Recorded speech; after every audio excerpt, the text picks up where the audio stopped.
Infect करते हैं, उसके हम इन्फेक्शन के शिकार होते हैं और हमें बहुत सारी समस्याएं होती है, जैसे सर्दी है, खांसी है, सर दर्द है, छींक है, जुकाम है, एलर्जेटिक प्रॉब्लम है, कभी कभी पेट दर्द होता है, एसिडिटी होता है 2-3 मिनट के लिए, अचानक से खट्टा डकार आता है फिर ठीक हो जाता है, कभी कभी जोरदार ब्लॉटिंग होता है, मतलब अचानक से तेज डकार आएगा फिर शांत हो जाएगा, फिर दोबारा नहीं आएगा। तो ये जो शॉर्ट टाइम या लॉन्ग टाइम जितनी भी बीमारियां हमें होती है इन्फेक्शन से, उन सारे बीमारियों को ठीक करने की क्षमता है इस प्रोडक्ट्स में, जिसका नाम है इन्फेक्टोनिल। एक बेहतरीन प्रोडक्ट है, शानदार प्रोडक्ट। सो कोई भी इन्फेक्शन अगर होती है, किसी भी प्रकार का इन्फेक्शन से बीमारी आपको होती है, तो उसको आप ट्रीट कर सकते हैं इन्फेक्टोनिल की मदद से। अब क्वेश्चन आता है कि इस प्रोडक्ट्स को बनाया कैसे गया है। तो इन्फेक्टोनिल प्रोडक्ट्स को बनाने में 12 प्रकार के जड़ी बूटियों का इस्तेमाल किया गया है। 12 प्रकार के जड़ी बूटियों का इस्तेमाल किया गया है और उसमें से कुछ ऐसी जड़ी बूटियां हैं जो बहुत रेयर है। रेयर का मतलब क्या होता है? जल्दी से नहीं मिलता है, बहुत रेयर है। और रेयर इसलिए उसको बोला गया है क्योंकि जो कुछ एक या दो विशेष जड़ी बूटियां हैं जिसको इस्तेमाल किया गया है इन्फेक्टोनिल को बनाने में, वो जड़ी बूटियां मूल रूप से वर्षा वनों में पाए जाते हैं। जो रेन फॉरेस्ट होता है, रेन फॉरेस्ट में वर्षा वन, जहाँ के जंगलों में पानी भरा रहता है हमेशा, 4 फीट 5 फीट 6 फीट तक जंगल पानी में डूबे हुए होते हैं, वैसे ही जंगल में ये जड़ी बूटी पाया जाता है। और खास करके जो पुडुचेरी एरिया है भारत का, जिसको हम पौंडीचेरी भी बोलते हैं, ठीक है, जो भारत का सबसे ज़्यादा बरसात क्षेत्र भी है ना, हाईली रेन एरियाज भी है हमारा पुडुचेरी या पौंडीचेरी जिसको बोलते हैं आप। सो पौंडीचेरी या पुडुचेरी के जंगलों में जड़ी बूटी विशेष रूप से पाया जाता है, जिसका यूज किया गया है स्पेशली इन्फेक्टोनिल को बनाने के लिए। और जिस जड़ी बूटी को खोजा गया पुडुचेरी के वर्षा वनों में, उस जड़ी बूटी का नाम है गुडुची। क्या नाम है? गुडुची। गुडुची नाम का एक जड़ी बूटी है जो मूल रूप से पौंडीचेरी के वर्षा वनों में पाया जाता है। इस जड़ी बूटी का स्पेशली इसमें इस्तेमाल किया गया है। नाम से भी लगता है कि साउथ इंडियन नाम है ना। ये पुडुचेरी के जंगलों में ही पाया जाता है। तो सोच सकते हैं कि एक सूखा हुआ जंगल या जो नॉर्मल जंगल होता है, वहाँ जड़ी बूटियों को खोजना कितना मुश्किल काम होता है। आप वैसे जंगल जहाँ पानी से भरा हुआ हो, घुटनों भर पानी हो, कमर भर पानी हो, वैसे जंगलों में इस प्रकार की जड़ी बूटी को खोजने में कितना समय लगा होगा। सो IMC के जो रिसर्च एंड डेवलपमेंट का जो टीम है, जो R&D टीम है, उन्होंने इस जड़ी बूटियों को खोजने में 4 साल समय लिया है। कितना लिया है? 4 साल समय लगा है। तो बहुत रेयर है। 4 साल R&D टीम को समय लगा, पुडुचेरी के जंगलों को छान मारने के बाद इस जड़ी बूटी को खोज कर निकाला गया। वहाँ के जो लोकल लोग होते हैं, क्योंकि पुडुचेरी एकमात्र भारत का एरिया है जहाँ नेचुरल थेरेपी सिस्टम का सेंटर है। नेचुरल थेरेपी सिस्टम कहाँ है? पुडुचेरी में, जहाँ आयुर्वेदिक चिकित्सा प्रणाली प्राकृतिक चिकित्सा प्रणाली का सबसे बड़ा केंद्र है, जहाँ पर भारत के ही नहीं बल्कि दुनिया के बहुत सारे लोग आते हैं प्राकृतिक चिकित्सा प्रणाली का इस्तेमाल करके अपने बीमारियों को ठीक करने की। जो बीमारी 20 साल 30 साल 40 साल 50 साल तक पुराना है, जो बड़े बड़े doctors, international doctor, multinational doctor के पास जाके ठीक नहीं हुआ है, उन सारी बीमारियों को ठीक करने के लिए दुनिया भर के लोग आते हैं पौंडीचेरी, पुडुचेरी या केरला में विशेष रूप से वो सेंटर है हमारा, ईपी सेंटर केरला है, जहाँ नेचुरल थेरेपी सिस्टम होता है, क्या दिया जाता है। हमारे भी एक चीफ मिनिस्टर थे जिनको 15 साल से खांसी था, हर जगह खांसते फिरते थे। नाम जानते हैं क्या है? केजरीवाल जी, है ना, अरविंद केजरीवाल जी। फाइनली उन्होंने केरला में जाके नेचुरल थेरेपी सिस्टम लिया और उनकी खांसी हमेशा के लिए खत्म हो गया। तो वहाँ के जो डॉक्टर्स हैं, वहाँ के जो लोकल थे, उनका भी मदद लिया है। सो जो पुडुचेरी का जो नेचुरल थेरेपी सिस्टम सेंटर है, वहाँ के लोकल्स के लोगों का या वहाँ की जो रिसर्च टीम है उनका सपोर्ट लिया गया। हमारे जो R&D टीम के मेंबर थे, उन्होंने 4 साल के मेहनत के बाद इस जड़ी बूटी को खोज कर निकाला है, जिसका नाम है गुडुची। सो गुडुची का इसमें स्पेशली इस्तेमाल किया गया है। गुडुची के अलावा इसमें मजिस्ट्रा का इस्तेमाल किया गया है। किसका? मजिस्ट्रा नाम का एक जड़ी बूटी है, इसका इस्तेमाल किया गया है। फिर इसमें गूगल का इस्तेमाल किया गया है और चौथा तुलसी के एक्सट्रैक्ट का इस्तेमाल किया गया है। सो इस प्रोडक्ट्स को बनाने में मूल रूप से इन 4 प्रकार के जड़ी बूटियों का इस्तेमाल किया गया है और इसको अच्छी तरह से कंपोज किया गया है, कंसंट्रेट किया गया है और जो नेचुरल थेरेपी सिस्टम का जो बेसिक कंसेप्ट है उसका इस्तेमाल करके फॉर्मुलेट करके बनाया गया एक बेहतरीन प्रोडक्ट है जिसका नाम है इन्फेक्टोनिल, जो कोई भी बीमारी अगर इन्फेक्शन से आपको होती है उसको ठीक करने की क्षमता रखता है, आप उन बीमारियों को ठीक कर सकते हैं। सारे इन्फेक्शन से संबंधित बीमारियों को ठीक करने के साथ साथ कुछ स्पेसिफिक बीमारियां हैं जिसके लिए प्रोडक्ट बहुत ही बेनिफिशियल साबित हो रहा है। स्पेसिफिक बीमारियां, इन्फेक्टोनिल को आप इन्फेक्शन से होने वाली बीमारियों को ठीक कर सकते हैं, लेकिन कुछ स्पेसिफिक बीमारियां हैं, कुछ स्पेशल विशेष बीमारियां हैं जो अक्सर हमें आपको या हमारे घर परिवार के लोगों को, दोस्त यार रिश्तेदारों को, किसी न किसी को कभी न कभी होते रहता है। इस प्रकार के कंप्लेन या इस प्रकार के प्रॉब्लम्स आप सुनते होंगे, डॉक्टर कंसल्टेशन के लिए जाते होंगे, या बहुत सारे लोग आपको भी पूछते होंगे कि क्या आपके पास ये सारे दवाएं हैं, इस समस्या का कोई इस तरह का बीमारियों को कोई मेडिसिन है हमसे नहीं पूछते होंगे। तो उन सारी समस्याओं का सोल्यूशन आपको मिल रहा है इन्फेक्शोनिल की मदद से। और इन्फेक्शोनिल जो सबसे ज्यादा बेनिफिशियल और कारगर हो रहा है या कारगर है, जिसका इस्तेमाल करके आप बहुत सारी बीमारियों में से एक स्पेसिफिक बीमारी को ठीक कर सकते हैं, जिसका नाम है साइनोसाइटिस। क्या नाम है? साइनोसाइटिस। साइनोसाइटिस को हम लोग आम भाषा में साइनस बोलते हैं, साइनस की समस्या।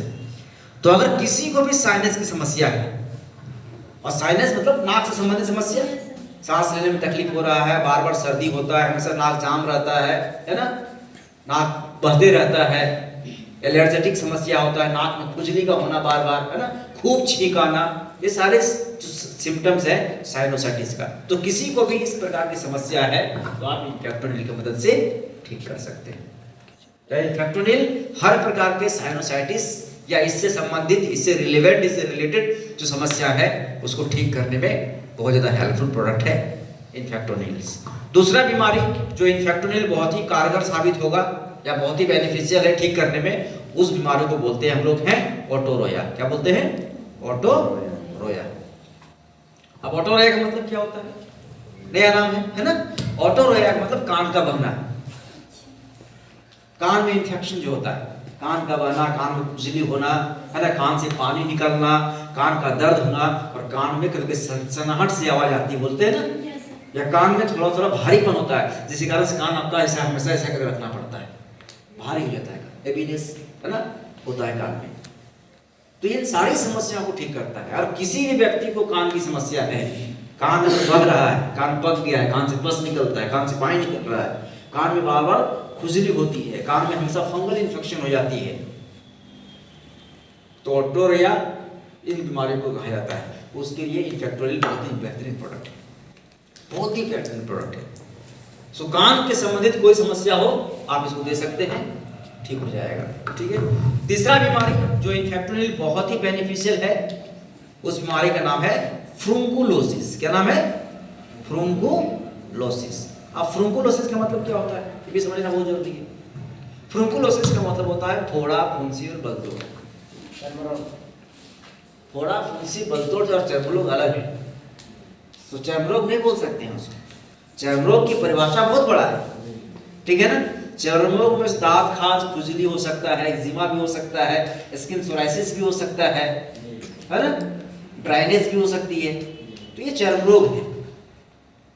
लेकिन फ्रुंकुलोसिस अलग है, स्किन डिजीज अलग होता है, जिसको डर्मेटोलॉजिकल प्रॉब्लम बोलते हैं, वो अलग है, इसको चर्मरोग बोलते हैं।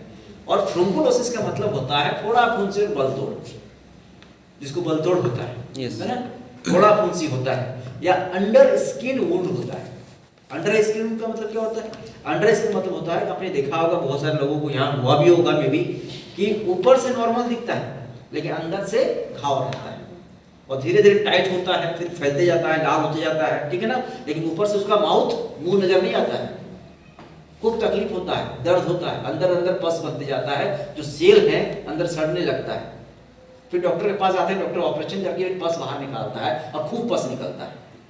इसको अंडर स्किन वुंड बोलते हैं, और एक्चुअल में फ्रुंकुलोसिस है मेडिकली। तो इस प्रकार के बीमारियों के लिए एक बहुत ही बेहतरीन प्रोडक्ट है, जिसका नाम है इन्फेक्टोनिल। बहुत ही शानदार प्रोडक्ट है, बहुत ही। तो कहिए ऐसा कोई भी स्पेसिफिक प्रॉब्लम्स, ऐसा कोई भी स्पेसिफिक प्रॉब्लम्स अगर आपके पास आता है तो उसके लिए इन्फेक्टोनिल आप आंख बंद करके दे सकते हैं। इसके अलावा जो सेप्टिक डिजीज है उसके लिए भी ये बहुत ही बेहतरीन है। सेप्टिक डिजीज, सेप्टिक का मतलब क्या होता है, हम लोगों की परिभाषा अलग है। हम लोग क्या करते हैं, बहुत सारी चीजों को मान लेते हैं कि सेप्टिक का मतलब ये होता है। बहुत लोग बोलते हैं लोहा से चोट लगेगा तो सेप्टिक हो जाएगा जी। सेप्टिक का मतलब होता है कोई भी घाव जो 1 सप्ताह के अंदर हील नहीं करता है वो सेप्टिक कहलाता है। चाहे वो घाव चाकू छुरी से चोट लगने से हो, गिरने से चोट लगने से हो, या किसी कारण से अगर आपका घाव हो गया शरीर के किसी भी अंग में, और अगर घाव 7 दिन तक हील नहीं करता है, नॉर्मली हमारे बॉडी का जो सेल डिवीजन प्रोसेस है उतना फास्ट होता है माइटोसिस की प्रोसेस कि कोई घाव को 7 दिन में वो ठीक कर सकता है। लेकिन अगर आपका घाव 7 दिन के अंदर ठीक नहीं हो रहा है, घाव सूख नहीं रहा है, घाव नहीं भरा है, तो सेप्टिक है, इसको मानना चाहिए। तो कोई भी घाव जिसका हीलिंग प्रोसेस स्लो हो गया है, जल्दी हील नहीं कर रहा है, जल्दी सूख नहीं रहा है, पस बन रहा है, उसे पानी निकल रहा है, फैलते जा रहा है, इन्फेक्टोनिल रामबाण इलाज है उसका। उसका जबरदस्त इलाज है। और विशेष रूप से डायबिटिक पेशेंट के लिए, हम लोग सब जानते हैं कि जो डायबिटिक पेशेंट होते हैं उनको अगर चोट लग गया तो घाव सूखता नहीं। और बहुत सारे ऐसे डायबिटिक पेशेंट को देखा गया है कि फाइनली उनको एम्पुटेशन के लिए जाना पड़ा है। जान बचाने के लिए डॉक्टर क्या कहे हैं, उस अंग को ही काट करके अलग कर दिया है, क्योंकि वो सूख नहीं रहा है, सेप्टिक हो गया है, पॉइजन फैल रहा है, बढ़ते जा रहा है और डायबिटिक है। तो डॉक्टर क्या करेगा, आपको जिंदा रखना है ना, तो वहां से काट के फेंक देगा, आपके अंगों को काट के फेंक देगा। इसको बोलते हैं एम्पुटेशन। तो एम्पुटेशन के लिए भी जाना पड़ता है। तो सोचिए आपका एक पैर, आपका एक हाथ काट के बाहर जा सकता है, डॉक्टर बाहर कर देगा। तो अगर कोई भी डायबिटिक पेशेंट है आपके आसपास के लोगों में जान पहचान की, और इनको घाव हुआ है, इनको दीजिए 15 दिन के अंदर, कितना 15 दिन के अंदर सीवियर से सीवियर घाव जो डायबिटिक पेशेंट को हो ठीक हो जाएगा, सूख जाएगा, ठीक हो जाएगा, सेप्टिक नहीं होगा। ये 4 प्रकार के स्पेसिफिक डिजीज के लिए ये इन्फेक्टोनिल बहुत ही बेहतरीन प्रोडक्ट है, बहुत ही शानदार प्रोडक्ट है आपके पास। और एक ऐसा प्रोडक्ट है जो आप किसी भी उम्र के बच्चों को, बड़ों को, बुजुर्ग को दे सकते हैं। कोई रेस्ट्रिक्शन नहीं है, कोई साइड इफेक्ट नहीं है, कोई एज बाउंडेशन नहीं है। सिर्फ आपको डोज का ख्याल रखना है, सिर्फ क्या करना है, डोजेस का ख्याल रखना है।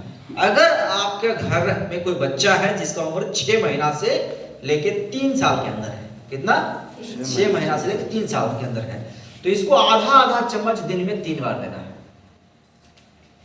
आधा चम्मच 3 बार। ये सिरप है, लगाने का मालूम नहीं है, ये सिरप है, खाना है।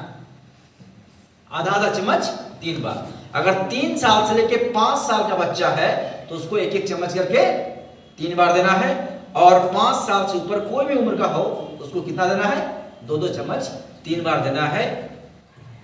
हर प्रकार की समस्या जो इन्फेक्शन से संबंधित हो उसको आप ठीक कर सकते हैं, चाहे अपना हो या किसी और का भी हो। स्किन में जैसे फंगल इन्फेक्शन ये सब होता है, सब कोई भी फंगल इन्फेक्शंस, मैंने कहा ना, कोई भी इन्फेक्शन, चाहे इन्फेक्शन फंगस का हो, बैक्टीरिया का हो, वायरस का हो, या किसी भी प्रकार के पैथोजेनिक माइक्रो ऑर्गेनिज्म, पैरासाइट या प्रोटोजोआ का, यस, ठीक कर सकते हैं। और स्पेसिफिकली जो 4 डिजीज है इसके लिए तो बहुत ही शानदार रिजल्ट आपको मिलने वाला है इस प्रोडक्ट्स के माध्यम से, बहुत ही शानदार रिजल्ट।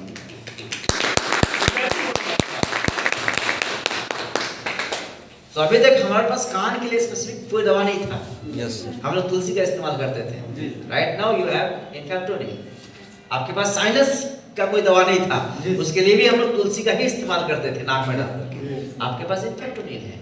आपके पास फोड़ा फुंसी के लिए कोई दवा नहीं था, एलोजिरल तुलसी मिला करके हम लोग लगाते थे। आपके पास इन्फेक्टोनिल सिरप है। सेप्टिक के लिए इन्फेक्टोनिल आपका सिरप है। बहुत ही बेहतरीन रिजल्ट आपका है, इसको इस्तेमाल करिए। सिर्फ डोज का ख्याल रखना है। कोई एज ग्रुप का बच्चा बूढ़ा हो, बड़ा हो, दे सकते।